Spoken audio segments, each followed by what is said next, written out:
very tail end of July, or just about the 1st of August, and I went on down to San Diego, but I was told by my friends that stayed there in the Los Angeles area that, you know, if it doesn't look good down there, just come on back here, you can get a work at Douglas or North American or Northrop, and there's all kinds of places you get a job up here.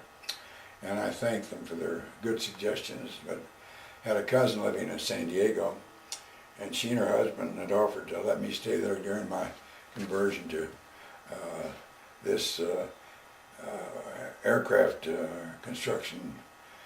So I went to work, however, first went down to Consolidated and applied for the job, and I wasn't 18. I would not have been 18 till 7th of August 1940. So they sent me back home and told me that you're too young.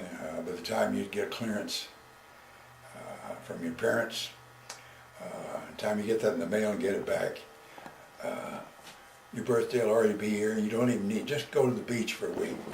So I went to the beach for a week and enjoyed the surf and the sunshine and all the beautiful beachfront, and really enjoyed it there.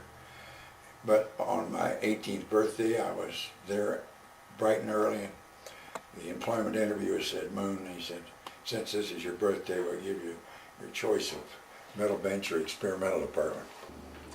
Well, metal bench sounded like you were fastened to the floor, and this didn't sound too good. Experimental, I didn't really know what this was except to experiment. But well, I always like to experiment, that sounds good. So I had a little idea of what it really meant, but was fortunate in being able to go to work in the experimental department of Consolidated Aircraft in 1940.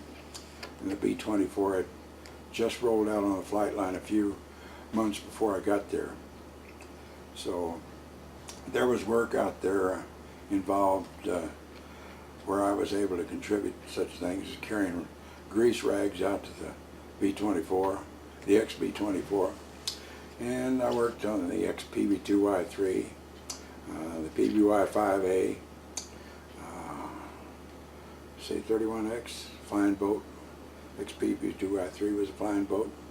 PBY-5A was a flying boat amphibian.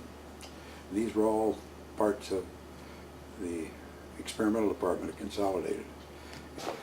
But I was there at Consolidated when we lost our first aircraft in a test flight. Bill Wheatley and his crew stalled out in the B-24 over Lindbergh Field when the elevators locked due to a bolt having worked its way into the chain and sprocket for the elevators, and they crashed in San Diego Bay, and I was out behind and watching that, and it was a very, very moving moment in my life to have seen this catastrophe.